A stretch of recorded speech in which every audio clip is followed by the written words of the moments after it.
안녕하세요. 김준혁입니다. 반갑습니다.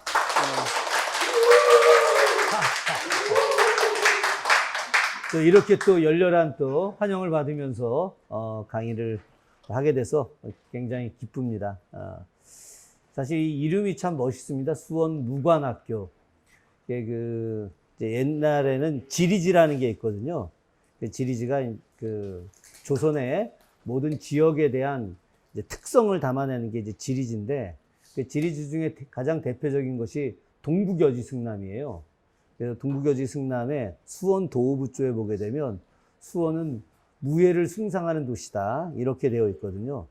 무예를 숭상하는 도시라고 하는 거에 이름을 땄는지는 잘 모르겠지만, 수원 무지역 때문이기도 하겠지만, 이 수원 무관학교라고 하는 것이 수원이 갖고 있는 오랜 역사적 전통을 갖다가 그대로 보여주는 게 아닌가 하는 좀 생각이 듭니다. 오늘 그 강의 제목이 대표님께서 정해 주셨어요. 누가 정조를 죽였는가. 1800년 6월 28일 날, 그날이 정조가 돌아가신 날입니다. 그날 어떤 일이 있었느냐. 바로 정수나무가 탕약을 들고 정조의 침전으로 찾아왔어요. 그리고 정조의 침전 안에 있던 영의정, 좌의정, 우의정, 그리고 어의, 그리고 승정원의 승지, 사관, 궁녀, 내시 모두 다 방 바깥으로 나가게 합니다. 조선 역사에서 감히 상상할 수 없었던 일이 벌어지는 거죠. 임금이 있게 되면 임금 옆에는 반드시 임금이 어떤 말을 할지 모르기 때문에 승정원의 승지가 있어야 되는 것이고, 그것을 기록하는 사관이 있어야 하는 것이고, 그리고 임금의 말을 들어서 또 역할을 해야 되는 내시와 궁녀들이 있어야 되는 거죠. 특히나 지금 임금이 아픈 상태이기 때문에 당연히 어의가 있어야 하는 것이고, 어의가 있는 상황에서 바로 이제 제조라고 해서 내의원, 제조는 반드시 영의정이 하게 되어 있기 때문에 영의정이 국왕의 신변을 지키고 있는 것들이거든요. 그렇다고 치자면은 그 방 안에만 거의 10명 가까운 인물이 있게 되는데, 갑자기 대비가 탕약을 들고 온 거예요. 정수나무가. 이 정수나무는 아시다시피 사도세자를 죽이는데 가장 큰 역할을 했고, 사도세자 죽이고 나서 영조한테 계속해서 양자를 드리고 싶다고 이야기를 한 사람입니다. 자기가 양자를 드려서 그 양자로 하여금 대를 잇게 하겠다. 양자에게 왕세자를 책봉하게 하겠다라고 하는 그런 의도로 계속해서 영조를 압박했죠. 실제로 그 정수나무의 오빠였던 김기주가 계속해서 영조한테 바로 왕비가 양자를 드려야 된다라고 청원을 계속 하게 됐고, 영조는 손자를 갖다가 왕으로 만들기 위해서 그 청원을 받아들이지 않았어요. 그래서 나중에 정조가 하도 열받아갖고 왕이 되고 나서 3년 지난 뒤에 김기주를 바로 유배를 보냅니다. 어디로 유배를 보내느냐? 흑산도로 유배를 보냅니다. 흑산도로 유배 보낼 때 명분이 바로 과거에 양자를 드리게 해서 자기를 갖다 내쫓으려고 했다라고 하는 그런 명분으로다가 유배를 보내기도 했죠. 그 정수나무가 갑자기 온 이유가 뭐냐? 왕을 위해서 왔다는 거예요. 그럼 왜 왕을 위해서 왔느냐? 과거에 영조가 이런 병을 앓고 있었는데, 이때 성향정기산이라고 하는 탕약을 드시고 쾌차를 했다. 그런데 정조가 인상이 맞지 않는 것을 너무 잘 알고 있었던 정수나무가 성향정기산을 갖고 오게 됐고, 그리고 그것을 그냥 제조한테 주거나 어의한테 주거나 했어야 하는데, 그렇게 하지 않고 모두 다 바깥에 나가게 한 거죠. 임금은 자고 있는데 서슬퍼런 대비가 와가지고 다 나가라고 이야기한 상태에서 대비가 이제 한 30여 분 후에 갑자기 대성통곡을 하면서 뛰어나왔어요. 뭐라고 하면서 뛰어나왔느냐? 전하가 승하하셨다. 그래가지고 신하들이 이제 쫓아들어간 거예요. 그랬는데 정조가 안 죽었어. 전하가 승하하셨다고 이야기했는데 안 죽은 거야. 당시 대제학이었던 이만수가 정조가 막 뭐라고 이야기를 하는 장면을 본 거예요. 그래서 귀를 댔더니 정조가 수정전이라는 이야기를 꺼냈어요. 수정전. 그리고 혼수 상태로 빠진 겁니다. 그리고 서너 시간 뒤에 이제 죽음을 맞이하게 된 거죠. 그 수정전이란 말은 뭐냐? 수정전이란 말은 바로 정순대비가 거처하던 전각 이름이 수정전이에요. 그러니까 예전에는 대비마마 이렇게도 부르지만 수정전마마, 해경궁씨를 해경궁마마라고 당시에 안 불렀습니다. 뭐라고 불렀느냐? 가효당마마라고 불렀어요. 아름다울 가, 효도 효. 영조가 해경궁씨가 남편이 죽었음에도 불구하고 자기 시아버지인 자기한테 하도 효성이 지극해서 그래서 가효당이라고 하는 편액을 직접 써가지고 해경궁씨 전각에다가 가효당이라는 편액을 걸어줬어요. 그래서 해경궁을 가효당이라고 부른 겁니다. 그러니까 해경궁마마 이렇게 부르는 사람들은 해경궁 당시의 호칭을 잘 모르는 거고 가효당이라고 이야기하면은 아, 저 사람 좀 아는 사람이야. 이렇게 이제 이야기될 수 있겠죠. 그러면 수정전 마마, 수정전 이 이야기는 뭘까? 정조가 수정전이 나를 죽이려고 했다라고 하는 건지 아니면 수정전한테 뒷일을 맡긴다라고 한 건지는 알 수 없으나 정조가 수정전이라고 이야기한 건 분명한 거죠. 무언가 있는 거예요. 왜 당시에 신하들을 다 내쫓고 혼자 있었을까? 조선시대 국왕이 죽을 때 국왕 근처에 여인들을 절대 오지 못하게 합니다. 왕비든 대비든 딸이든 어느 누구도. 왜 그러느냐? 유언을 조작할 수 있기 때문에 그런 거예요. 그래서 조선시대 국왕들 중에서 유일하게 여인 앞에서 죽은 사람은 정조 딱 한 명밖에 없습니다. 그러면 왜 정순왕후가, 정순대비가 그 약을 갖고 왔을까? 정조는 왜 그런 상태가 됐을까? 다시 앞으로 좀 돌아가 보도록 하죠. 1800년 5월 30일, 그날이 정조 돌아가시기 29일 전입니다. 5월 30일 날 정조가 밤에 조정에 있는 대소신료들을 다 궁으로 들어오게 했어요. 그리고 나서 정조가 그날 이야기합니다. 뭐라고 이야기하느냐? 굉장히 센 이야기래요. 내가 7월 1일부터 이제 본격적인 개혁을 하겠다. 그러니 나와 함께 7월 1일부터 개혁을 할 사람들은 조정에 남고 내가 추진하려고 하는 개혁에 동참하지 않을 사람들은 고향으로 돌아가라. 내가 한 달간 시간을 주겠다. 그 한 달 안에 결정을 해라. 정조가 24년간 엄청난 개혁을 했어요. 정조의 개혁을 이야기하자면 몇 시간이 걸려서 이야기할 수 있는데 지금까지 했던 개혁은 아무것도 아닌 거라는 거예요. 정조가 즉위하면서 선언했던 것이 4개의 개혁 과제입니다. 첫째, 민산, 백성들 재산을 부유하게 하겠다.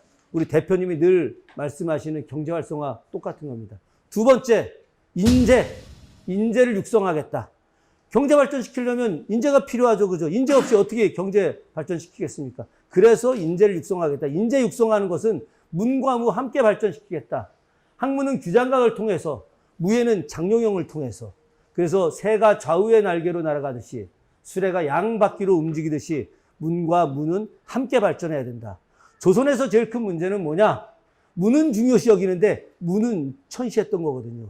그래서 조선이 망한 거예요. 한편으로는. 문과 무를 같이 발전시키기 위해서 그런 인재를 육성해야 된다는 것이 바로 정조의 생각이었습니다. 세 번째가 융정, 국방개혁이에요. 정조가 왕이 되고 나서 딱 전체 국가 예산을 보니까 1년에, 요즘으로 치면 기재부죠. 당시엔 호조죠. 호조에서 1년 예산을 똑같이 조선시대 때도 똑같이 짜는데 전체 예산의 56%가 국방비야. 말도 안 되는 거예요. 그런데 그 국방비를 분석해 보니까 그 국방비 내용의 핵심이 바로 쓸모없는 군대의 장수들의 급여를 주는 거예요. 그래서 군대를 통폐합하는 걸 정조가 핵심적으로 내세웠습니다. 자, 이 세 번째 이야기, 융정, 그리고 네 번째가 재용, 국가 재정 안정시키겠다는 겁니다. 국가 재정 안정시키겠다라고 하는 것들, 우리가 IMF 체제라고 하는 것이 국가 재정에 문제가 있었고, 당시 정부가 소위 말해서 각 기업들이 해외에서 차관 들여오는 내용들을 갖다가 신자유주의 사고에 의해서, 신자유주의 경제관에 의해서 컨트롤하지 않은 거예요. 시장은 그냥 시장대로 그대로 두면 된다라고 해서 전체 돈을 빌려오고 이것을 언제 갚아야 되는지를 정부가 통제를 했다라고 한다면은 당시에 그런 일이 발생하지 않았을 텐데 김영삼 정부 때 이걸 제대로 못했던 거죠. 그러니까 갚아야 될 시기가 동시에 닥치는 바람에 정부가 해결을 못한 겁니다. 그 이전에도 우리가 IMF에 돈 빌리고 해결하고 이런 일들이 있었는데 그때 너무 집중적이었던 거죠. 결국 국가 재정을 안정시키지 않으면 국가 발전할 수 없다라고 하는 것들. 정조는 바로 이 네 가지, 바로 왕이 되면서 나는 민산, 인재, 융정, 재용 이 네 가지를 하기 위한 개혁을 하겠다. 그래서 일관되게 개혁을 부르짖은 거예요. 거기에 더해서 인권에 대한 최우선 정책, 그래서 노비제도 혁파안을 적극적으로 추진하는 안까지. 정조시대 국가정책의 특징이라고 하는 것이 기회는 균등하게 주자는 거예요. 기회는 균등하게. 그래서 서울들한테도 과거 시험 볼 수 있게 해주고, 기회 균등하게 줘야 되니까. 일반 백성들도 향교에 가서 교육받을 수 있게 하고, 훈민정음을 적극적으로 활용해서 모든 백성들이 읽고 쓸고 정보를 갖다 받을 수 있게, 소수의 기득권 세력들이 자기들이 한문을 통해서 모든 정보를 독점하는 것이 아니라 모든 백성들에게 정보를 공유와 지식을 공유하는 정책을 쓴 거거든요. 이렇게 24년간 개혁을 했던 정조가 이 개혁 갖고도 도저히 안 된다고 생각해서 이제 7월 1일부터 본격적인 개혁할 테니까 나하고 함께 개혁할 사람들은 조정에 남고 나의 개혁에 동참하지 않을 사람들은 들어가라. 그리고 그날 밤에 5월 30일 그날 밤에 정조가 내시에게 긴급하게 지시해서 바로 남양주에 다녀오게 합니다. 누굴 만나러? 정약용을 만나러. 그래서 정약용한테 7월 1일부터 출근해라. 내가 너에게 6월 말에 사람을 보내서 7월 1일부터 출근하게 할 테니 너는 한 달 동안 새로운 개혁을 할 준비를 해라 라고 지시를 한 거죠. 이렇게 정조가 5월 30일 날 바로 개혁을 하겠다고 선언을 하고, 그리고 나서 그 다음날 아침에 첫 번째로 만난 사람이 누구냐? 당시에 화성유수였던 서유린이라는 사람입니다. 이 서유린은 정조의 오른팔에 해당되는 사람인데 정조가 죽자마자 정조 측근으로 바로 사형당해서 죽은 사람이에요. 가산 선생은 바로 안 죽고 살아남았죠. 그죠? 그런 걸로 치자면은 정조가 죽고 나서 정조의 측근이라고 해서 사형당해서 죽은 사람이 꽤 많은데 그런 거에 비하면 다산은 당시 조금 말단이었거든요. 아주 말단도 아니에요. 형조참이 요즘으로 치면 법무부 차관까지 한 사람임에도 불구하고 그 사람들보다 더 셌던 정조의 측근들이 있었는데 이들은 뭐 바로 정조 죽고 나서 몇 달 안 돼서 다 사형당해서 죽었습니다. 그 중에 한 사람이 바로 서유린이에요. 이 서유린이 화성유수, 지금 수원시장이었던 거죠. 화성유수는 정승급, 판서급 아니면 내려올 수 없었던 특별한 위상의 도시였는데 정조가 그날 밤에 화성유수였던 서유린한테 다음날 새벽에 서울로 궁으로 들어오라고 명을 내린 겁니다. 그래서 서유린이 밤새 달려와서 아침에 7시도 되지 않아서 이제 조정에 들어와서 정조를 만납니다. 정조를 만나서 정조한테 이제 문안 인사를 드렸죠. 정조가 화성유수였던 서유린한테 했던 첫 마디가 뭐냐? 정조실록 1800년 6월 1일자 기록에 이렇게 나옵니다. 경은 내가 화성을 왜 쌓았는지 아는가? 라고 물어봅니다. 그랬더니 서유린이 전하께서 나중에 뭐 오셔서 뭘 개혁을 하시고 뭐 언제 이런 이야기를 두루뭉술하게 하죠. 갑자기 질문하니까 대답 제대로 못할 거 아니겠습니까? 그죠? 그랬더니 정조가 이렇게 이야기합니다.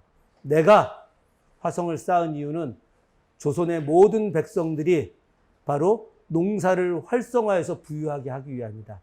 내가 바로 충만제를 만들고 그리고 충만제 옆에 충만둔전을 만들고 그렇게 해서 농업을 활성화하려고 한 것이다.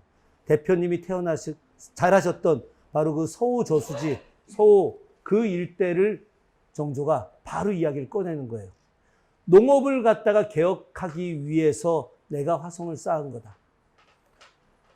서호 저수지를 만들고 충만둔을 만들어서 이것에 대해서 뭐라고 이야기하냐? 이것을 성공시키고 이런 농업개혁을 성공시키고 성공된 것을 팔도에 보급해서 조선의 전체 백성들을 부유하게 하기 위해서 화성을 쌓은 것이다. 그러니 경은 내가 화성을 쌓은 진짜 이유를 알고 그래서 이제 개혁을 보급하기 위한 준비를 하라라고 이야기를 하신 거죠. 바로 정조가 화성을 쌓았던 진짜 이유를 이야기했던 이유는 뭐냐? 바로 수원을 중심으로 조선의 전체 새로운 개혁을 하려고 했던 거예요. 독살된 이유는 도대체 뭐냐? 이 두 분의 학자의 내용은, 물론 이제 역사학자 이덕일 선생도 독살됐다라고 하는데, 그 독살은 바로 노론에 의해서 이루어진 것이다. 사도세자도 노론에 의해서 돌아가셨잖아요. 정조도 역시 마찬가지로 노론에 의해서 돌아가셨다는 거죠. 노론이 당시 국가의 모든 권력을 다 갖고 있었죠. 군대가 말입니다. 얼마나 황당하냐. 인조반정이 일어났어요. 인조반정이 서인들에 의해서 일어났는데 당시 김유부터 시작해서 이 세력들이 인조반정을 했는데 자기 사병들 대거 동원시킵니다. 사병들을 동원시켜갖고 광해임금을 내몰고 권력을 장악을 했죠. 그리고 인조한테 요즘으로 말하면 거래를 합니다. 어떤 거래였느냐? 우리의 사병들을 이제 정식으로 군대 체제로 만들어달라. 왜? 자기들 사병들 하니까 자기들 돈 엄청 들어갈 거 아닙니까? 군대로 하게 되면 국가가 예산을 투여해서 운영이 되니까 자기 돈 하나도 안 들어가는 거죠. 그 대신 인조한테 요청했던 것이 바로 군대 대장들의 임명권을 당신이 하지 말고 우리들한테 달라라고 이야기합니다. 아니, 지금 대통령이 국방부 장관부터 시작해서 육군 참모총장 별들 임명 권한을 갖고 있는데 그 각 육군 참모총장, 해군 총참모총장, 공군 총참모총장, 해병대 사령관 이런 사람들 임명권을 그냥 신하들, 그 관리들이 자기들끼리 알아서 하게 한다? 말이 되겠습니까? 당시 서인들이 인조한테 요구했던 것은 바로 중앙 5군형, 훈련도감, 금이형, 어영청, 총융청, 수어청, 바로 이 한성 일대, 서울 일대를 방비하는 수도 안에, 서울 안에 있는 훈련도감, 금이형, 어영청 이 세 군형의 대장과 북한산성을 담당하는 총융청, 남한산성을 담당하는 수어청 이 총대장들의 임명권을 서인들 자기한테 달라고 한 거예요. 그래서 그걸 자대제, 자천제 이렇게 이야기합니다. 스스로 추천하고 스스로 결정하는 거예요. 임금은 아무런 결정권한이 없는 겁니다. 그게 언제까지? 영조 때까지 이어진 거예요. 그래서 국왕이 군사력을 장악하지 못한 거예요. 신하들이 언제든지 군사력을 가지고 임금을 갖다가 능욕할 수 있었던 시대였던 거죠. 그러니 국가개혁 할래 할 수도 없었던 거죠. 정조가 왕이 돼서 바로 국방개혁에서 제일 핵심된 내용이 뭐냐? 바로 이들이 갖고 있었던, 신하들이 갖고 있었던 군영대장의 임명권을 국왕 권력으로 이렇게 다시 환원시켜버립니다. 그래서 국방개혁을 시작하는 거죠. 국방개혁 시작하면서 아까도 말씀드렸지만 모든 사람들이 장사할 수 있게 허용을 해준 거예요. 1392년에 조선이 건국이 됐는데 그 건국됐을 때부터 시작해서 소수의 특권 계층들만이 독점권을 가지고 상업행위를 했는데 그러다 보면 자연스럽게 정치인들과 정경유착이 되지 않을 수 없는 거죠. 그죠? 이런 상황에서 경제가 발전할 수 있겠습니까? 절대 발전할 수 없죠. 조선시대 때 역대 국왕들이 만든 정책들은 절대로 훼손할 수 없다. 절대로 손을 댈 수 없다라고 하는 것이 불문율인데 정조는 백성을 위해서라면 태조 이성계가 만든 법이라 하더라도 잘못된 것은 없애버린다라고 하는 거예요. 그러니까 서울들 허통시켜버리고 그리고 지역차별 금지됐던 거 다 해산시켜버리고 그리고 백성들에게 후민정음을 적극적으로 보급하고 온갖 법적 새로운 제도들을 만들어내는 거 아니겠습니까? 그래서 당시 노론과 연결되어 있던 시전상인들의 독점권을 깨버리니까 당시 노론들 입장에서는 엄청난 정치 자금이 사라지게 되는 거고 이를 통해서 자신들의 권력도 역시 사라지게 되는 것들이죠. 국방과 관련된 문제들도 사라지고 경제와 관련된 부분도 사라지고 그래서 정조가 이후에 바로 조선의 백성들의 전체의 이익을 위해서 새로운 개혁을 추구하다 보니 결국은 이 세력들이 국왕을 제거하지 않으면 안 되는 상황들까지 가게 되는 것이죠. 결국은 이러한 일들이 정조에게 대항하는 일들로 나타나는 겁니다. 중앙 관료들 중에서도 똑똑한 사람들 함께 연대하고 정치인들 함께 연대하고 지역에는 시민운동가들 연대하고 그리고 뜻있는 시민들, 국민들이 함께 연대하면서 바로 저 강고한 이데올로기 싸움, 지금 기득권 세력들이 갖고 있는 마지막 유일한 무기는 이데올로기 싸움밖에 없어요. 그래서 이 싸움을 이겨낼 수 있는 기반을 우리가 마련하면은 반드시 우리가 새로운 국가개혁과 미래를 만들어서 바로 정조가 이야기한 민산, 인재, 융정, 재용 이 네 가지의 개혁을 21세기 대한민국 사회에서 반드시 재현할 수 있고, 그리고 남북 간의 화해와 협력, 그리고 아시아를 대표하는 바로 국가로 성장할 수 있을 거라고 하는 것을 말씀드리면서 제 시간이 다 됐기 때문에 마무리하도록 하겠습니다. 고맙습니다.